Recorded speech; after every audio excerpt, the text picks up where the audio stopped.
హిందూ ధర్మంలో వాస్తు శాస్త్రానికి చాలా ప్రాముఖ్యత ఉంది. ప్రాచీన కాలం నుండి వాస్తు శాస్త్రాన్ని నమ్ముతూ వస్తున్నారు. అయితే వాస్తు అంటే ఇల్లు ఎలా కట్టుకోవాలి, ఏ దిక్కులో ఏం ఉంచాలి అనే విషయం తెలిస్తే చాలు అని చాలామంది అనుకుంటారు. కానీ మనం చేసే చాలా పనులపై కూడా వాస్తు ప్రభావం ఉంటుంది.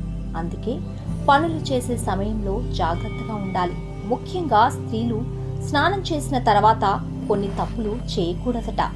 ఎలాంటి తప్పులు చేయకూడదో ఇప్పుడు తెలుసుకుందాం.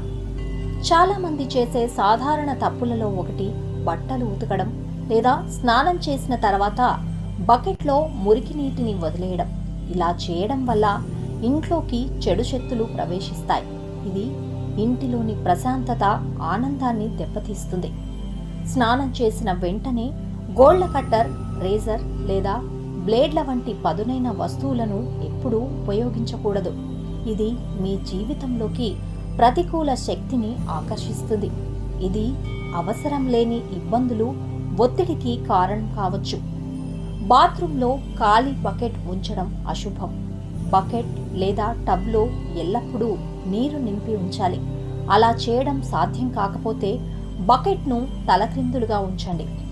స్నానం చేసిన తర్వాత బాత్రూమ్ నేలను వైపర్తో తుడిచి ఆరబెట్టడం చాలా ముఖ్యం. బాత్రూమ్ తడిగా ఉండడం ఆర్థిక అస్థిరతకు కారణమవుతోంది. డబ్బుకు సంబంధించిన సమస్యలను తెస్తుంది. వివాహిత స్త్రీలు స్నానం చేసిన వెంటనే జుట్టుకు సింధూరం పెట్టుకోవడం మంచిది కాదు. ఇలా చేయడం వల్ల మనశ్శాంతి దెబ్బతింటుంది. చెడు ఆలోచనలు వస్తాయి.